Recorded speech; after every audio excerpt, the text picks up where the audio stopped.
yourself from past trauma.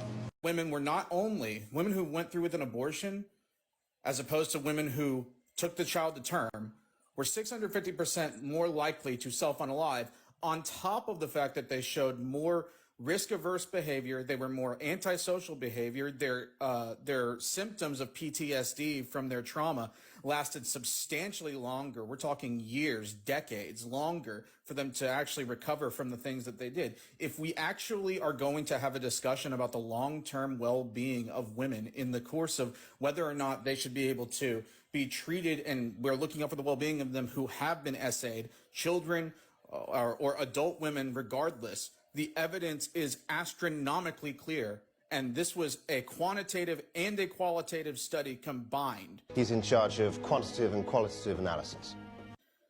Yep. On top of that, they also don't forget that self-unaliving ideation was significantly higher in women of those demographics as well, right? So the reason why I'm pushing back on this is because I really hate when people push this narrative as if pregnancy is some kind of like traumatic, horrible, disgusting experience. That's not what pregnancy is, and that's not how most mothers feel pregnant. The study is called pregnancy, and that's not what most mothers. Hold on, Mars. No. I don't want to. No. Hold on, woman.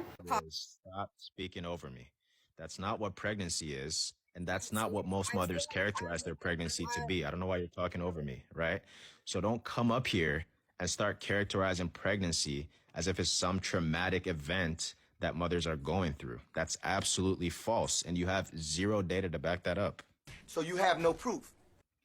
Okay, well, until you have the ability to get pregnant, I would like to hear your opinion. But you're a man. What does that have to do with what I just said? What does that have to do with what I just said? The sprinting. You guys come up here and you just say nonsense. Hey, I'm sorry. I didn't mean to like interrupt y'all or anything. I just wanted to point that study out because that was getting like obscenely annoying. No, you're good, brother. I appreciate you for coming up and citing that study as well. You've done some research. Yeah, for sure. And the link to that study for anybody that's interested in it is in my bio. And you can also Google it. It's called The Counterpoint: Long-Lasting Effects of Abortion. It was actually published in several psychological textbooks, and the link that I have to it is a PDF from one of such textbooks that like Dr. Martha Shuping used in her meta-analysis. I did my research. To be able to combine also from her previous studies that she did in her own practice, as well as several other global studies from different governments around the world that showed that this is not an isolated incident just in the US. This is a global phenomenon that happens with this. Abortions legitimately put women at more risk. And you know, the longer that thing stays open, the more risk there is of infection setting in. And then you are in for it. Yep.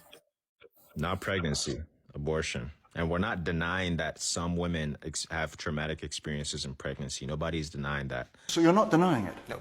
But to say that most women or any woman that goes through any physiological change is experiencing trauma, that's false. You know how many women that I've spoken to that have described to me their pregnancy and how beautiful it is and how excited they are that their kid is coming? They always tell me, oh, it's a boy, it's a girl, we're going to have a baby shower. I'm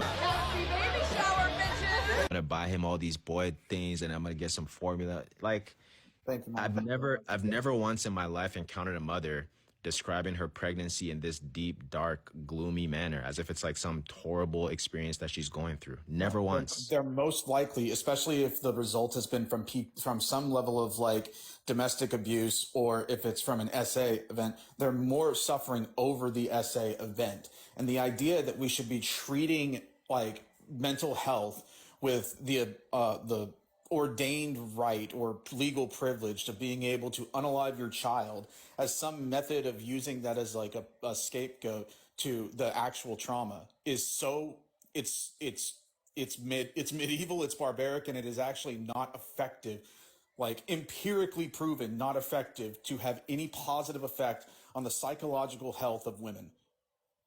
Yep.